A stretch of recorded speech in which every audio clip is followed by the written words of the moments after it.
Beberapa juga bahkan menyarankan agar Lesti Rapim dilarang memasuki negara, seolah-olah mereka itu adalah penjahat. Don't forget to support Ricky, guys. Pada tanggal 23 April, Dispatch melaporkan bahwa Yoon Bomi Aping dan Rado dari tim produksi Black Eyed Pills telah menjalin hubungan selama... Hi everyone, I'm So Kim. Welcome back to my YouTube channel. Guys yang lagi nonton, bagaimana nih kabarnya hari ini? Apakah dalam kondisi yang baik-baik saja? Atau mungkin ada dari teman-teman yang lagi dalam kondisi enggak baik-baik aja? Entah itu karena lagi sakit, lagi galau, atau lagi banyak banget nih masalahnya. Apapun itu, tetap semangat ya guys, don't give up. Well Yorobun, dalam video kali ini kita bakal bahas tentang update K-pop news. Dan langsung aja yuk kita mulai dari topik pertama. Di topik pertama kita bakal bahas tentang bagaimana netizen Korea yang menyoroti tentang komentar-komentar kebencian yang didapatkan oleh Lesti Rapim. Yang menurut mereka, komentar ini bukan hanya kritikan, tapi sudah mengarah kepada yang namanya cyberbullying. Setelah tampil di festival musik dan seni Coachella di California, Amerika Serikat, Lesti Rapim kembali ke Korea Selatan. Grup K-pop beranggotakan 5 orang member ini tiba di Bandara Internasional Incheon pada hari Senin tanggal 22 April 2024 yang lalu. Perjalanan pulang ke Korea itu mereka lakukan setelah 2 penampilan di Coachella yang menjadi sorotan. Pada penampilan di pekan pertama Coachella, Lesti Rapim menghadapi reaksi yang buruk karena vokal mereka yang dianggap tidak optimal. Mereka disebut kurang nih memiliki keterampilan manggung secara live, hingga dituding tidak mempersiapkan aksinya secara matang. Padahal jika kalian mengikuti bagaimana persiapan Lesti Rapim di Coachella, persiapan mereka nggak main-main. Mereka juga sudah melakukan latihan yang keras untuk menampilkan penampilan yang terbaik. Kemudian pada pekan kedua penampilannya, sebagian netizen menyebut Lesti Rapim mampu menebus kesalahan mereka. Apabila dibandingkan dengan performa sebelumnya, sebagian netizen mencatat peningkatan signifikan dalam volume vokal dari Lesti Rapim. Akan tetapi ada juga netizen yang mengamati tentang kejanggalan pada penampilan kedua Lesti Rapim. Perdebatan sengit pun muncul, di mana sejumlah netizen menuding Lesti Rapim telah melakukan sinkronisasi bibir. Hingga ada juga yang menyebut bahwa mereka sengaja menyetel backtrack yang keras untuk menutupi vokal live mereka yang sebenarnya. Para netizen pun saling berkomentar tentang standar kinerja Lesti Rapim dan ekspektasi terhadap nyanyi live sebuah grup di sejumlah acara. Utamanya jika mereka menjadi penampil di sebuah festival terkenal secara global dan juga besar seperti Coachella. Dan teman-teman, dikarenakan bagaimana penampilan mereka di Coachella, Lesti Rapim terus mendapatkan kritikan dan juga kritikan. Dan bahkan yang lebih parahnya adalah, kritikan ini berubah menjadi cyberbullying. Dan ini pun lantas menjadi sorotan oleh netizen Korea. Di komunitas online Deku, ada seorang netizen yang sudah membuat postingan dengan mengatakan, "Kurasa komentar untuk Lesti Rapim sudah melanggar batas. Sejujurnya ya, seluruh komunitas online dan media berusaha untuk menyalip Lesti Rapim. Sampai-sampai aku khawatir para anggotanya berpikir untuk mengambil pilihan yang ekstrim." Ada komentar yang bahkan menyebutkan ex-member dari Lesti Rapim yaitu Kim Garam yang dulu terkena kontroversi intimidasi di sekolah dengan mengatakan bahwa dia seharusnya mendisiplinkan Hong Eun-chae. Beberapa juga bahkan menyarankan agar Lesti Rapim dilarang memasuki negara, seolah-olah mereka itu adalah penjahat. Meskipun tidak diperlihatkan secara langsung, terdapat berbagai macam komentar di luar kritik terhadap keterampilan Lesti Rapim. Mulai dari ejekan, serangan pribadi, penyerangan, dan bahkan ancaman berlebihan. Komentar ekstrem seperti itu tidak hanya sedikit, jumlahnya banyak banget loh. Terlebih lagi, tidak hanya akun Instagram para anggota, tetapi juga komentar saat kedatangan mereka ke Korea dipenuhi dengan komentar yang keji. Apakah ini benar-benar diterima hanya sebagai kritikan dikarenakan mereka tidak pandai bernyanyi? Bahkan penggemar internasional atau netizen internasional pun setuju bahwa komentar yang diterima Lesti Rapim sudah melewati batas. Oke, lantas apakah ini sudah masuk dalam tindakan bullying? Oke teman-teman, jadi seperti itulah bagaimana postingan dari si OP. Dan melihat bagaimana postingan dari OP ini, berikut adalah bagaimana reaksi ataupun respon dari netizen Korea. Yang pertama ada yang komen, "Sejujurnya bener sih, itu sangat parah.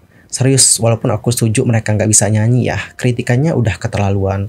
Komentar kebencian sudah melewati batas sejak awal. Aku kasihan sama mereka. Pada titik ini, mereka tampaknya terlalu terobsesi deh sama Lesti Rapim. Para pemberi komentar kebencian itu mungkin akan segera dituntut." Sungguh konyol, bagaimana ya mereka itu mendapatkan lebih banyak kebencian karena nggak bisa menyanyi dibandingkan penjahat yang sebenarnya. Penyanyi bisa jadi buruk dalam menyanyi, tapi mengapa harus mengkritik begitu keras? Dalam mereka memang kurang, dan itu faktanya. Tapi mereka nggak pantas menerima semua kebencian berlebihan ini. Bahkan ya, penjahat pun tidak mendapatkan banyak kebencian seperti itu loh di internet. Sejujurnya aku takut untuk memihak, tapi komentar-komentarnya memang sangat kasar. Benar juga sih guys, ini nggak bisa kita mungkiri ya. Komentar terhadap Lesti Rapim itu bukan hanya kritikal lagi loh sekarang, tapi sudah mengarah kepada yang namanya tindakan cyberbullying. Dan aku sebagai netizen biasa yang lihat bagaimana komentar-komentar itu aja ngeri loh. Apalagi para membernya loh, parah banget. Dan menurut aku nggak ada masalah sih sebenarnya kalau netizen itu kayak memberikan kritikan supaya mereka kedepannya lebih baik lagi, lebih better lagi daripada sebelumnya. Menurut aku that's okay gitu. Tapi kalau sudah menyerang orang secara personal, memberikan ancaman, ini tuh sudah masuk dalam tindakan cyberbullying guys. Dan tidak sepantasnya mereka itu mendapatkan hal seperti itu. Dan kalau kalian sendiri gimana nih pendapatnya akan hal yang satu ini? Antar komen ya guys di kolom komentar. Intinya yang terbaik aja untuk Laser Rapping. Keep fighting. Dan Yorobun, sekarang kita akan masuk ke informasi yang berikutnya. Kita akan membahas tentang Ricky Pickles. Nah, baru-baru ini Sensodia mengatakan bahwa dia itu sangat senang dan juga mendukung tentang debut dari best friend-nya dia, yaitu Ricky. Hal itu terlihat dalam sebuah video yang lagi beredar. Videonya seperti apa? Mungkin kalian bisa nonton sendiri ya guys. Well, I'm so happy that my best friend Ricky just going to debut. I'm so happy. Don't forget to support Ricky, guys. Nah teman-teman, setelah Zai mengatakan hal seperti itu, tentu dong banyak banget dari para Soblis yang penasaran Ricky itu siapa sih dan Pickles itu siapa sih? Oke, kita kenalan ya dengan mereka. Untuk pertama, mungkin kita kenalan dulu dengan Ricky. Ricky ini siapa sih guys? Yorobun, Ricky ini merupakan seorang idol yang berada di bawah naungan agensi Jexo Entertainment dan merupakan mantan anggota pradebut dari OCJ Newbies. Bagi kalian yang ikutin Zodiac sebelum mereka debut, pasti udah nggak asing dengan OCJ Newbies. Jadi untuk member-member Zodiac sekarang yang 9 member ini, itu diambil dari grup pradebut ini guys. So, dikarenakan Ricky berada di bawah naungan agensi yang sama dengan Zayan dan juga pernah berada di grup pradebut yang sama, tidak mengherankan jika mereka sudah saling mengenal dengan baik dan sudah menjadi best friend. Dan ketika Ricky berhasil debut, tentu Zayan sebagai teman itu sangat senang dan juga mendukung bagaimana sang sahabat. Dan Yorobun, usut punya usut, Ricky ini merupakan idol kelahiran 14 Oktober tahun 2000. Sementara itu, grup dari Ricky, yakni Pickles, merupakan boy group yang berada di bawah naungan agensi TNK Entertainment. Boy group ini dibentuk melalui program survival produksi penggemar global, yaitu Fanpic yang ditayangkan di MBCM pada bulan Agustus tahun lalu. Dan Pickles mewakili generasi idol baru, karena membernya itu dipilih melalui Twinkle, sebuah platform debut K-pop global dengan anggota yang berasal dari seluruh Asia, mulai dari Kotaro yang berasal dari Jepang, kemudian Yoo Hyun Sung dari Korea Selatan, Ricky dari Tiongkok or Hong Kong, Yura dari Jepang, Park Min-gen dari Korea Selatan, dan Namso dari Vietnam. Setiap anggotanya itu telah memamerkan bagaimana keterampilan mereka yang luar biasa di berbagai bidang, mengisyaratkan beragam penampilan yang akan dibawakan Pickles ke atas panggung. Nama grupnya itu Pickles merupakan kombinasi dari Pick dan Us, melambangkan persatuan dan impian bersama antara grup dan penggemarnya. Ini mewujudkan aspirasi grup untuk tumbuh dan berkembang bersama dengan para pendukungnya, sebuah bukti komitmen mereka untuk membangun komunitas yang erat seputar musik mereka. Saat Pickles bersiap untuk debut mereka yang sangat dinantikan pada paruh pertama tahun ini, pengungkapan profil individu mereka menambah kegembiraan mengenai apa yang akan dibawa grup ini ke industri K-pop. Formasi mereka melalui platform yang berpusat pada penggemar dan formasi internasional mereka yang beragam menunjukkan bahwa Pickles tidak hanya bertujuan untuk membuat tanda di tangga musik, tetapi juga untuk menjalin hubungan yang kuat dengan fandom K-pop global. Namun sayang, sebelum debut mereka, salah satu member Pickles yakni Yoon Hye Sung keluar dari grup tersebut. Di tanggal 17 April, TNK Entertainment mengungkapkan bahwa kontrak Yoon Hye Sung dengan label tersebut telah dibatalkan. Dalam statementnya, TNK mengatakan, "Kami setuju untuk mengakhiri kontrak eksklusif setelah diskusi mendalam mengenai aktivitas masa depan dengan Yoon Hye Sung. Kami akan menghormati keinginan pihak lain dan dengan tulus mendukung masa depan Yoon Hye Sung." Waduh, sangat disayangkan ya teman-teman, ada satu member yang keluar sebelum debutnya.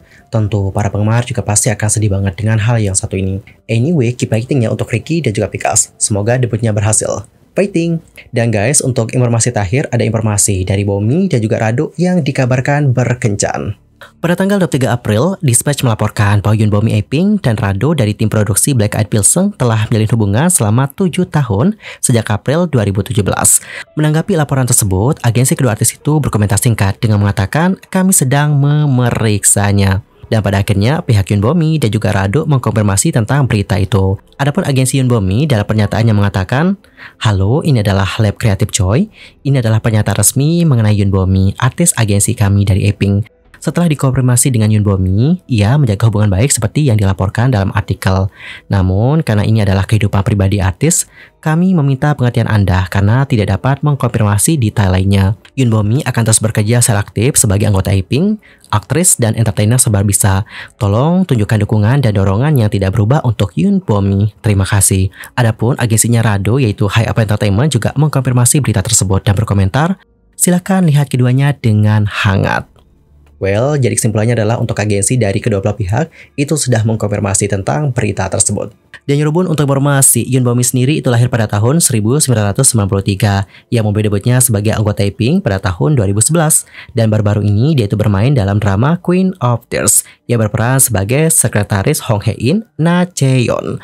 Adapun untuk sang kekasih yaitu Rado lahir pada tahun 1984 dan dia menjadi bagian dari dua produser Black Eyed Pilsen yang telah menciptakan lagu-lagu termasuk Only One dan I'm So Ill miliknya Apink, Cheer Up dan Fancy milik Twice, Roller Coaster miliknya Chungha, dan juga banyak lagu lainnya. Duo ini juga mendirikan agensi High Up Entertainment yang berhasil mendapatkan Stacy dan menjadi produser utama dari grup tersebut. Dan guys, berikut adalah bagaimana reaksi dari netizen Korea usai mendengar berita yang satu ini. Mari kita lihat ya seperti apa reaksi mereka. Yang pertama ada yang komen, 8 tahun, ya ampun. Wow, mereka sudah lama berpacaran. Kalau sudah 8 tahun, mereka benar-benar bekerja keras untuk itu. Kurasa, kita mungkin akan segera mendengarkan berita tentang rencana pernikahan. Wow, 8 tahun. Aku melihat beberapa tirai yang mereka kencani bertahun-tahun yang lalu.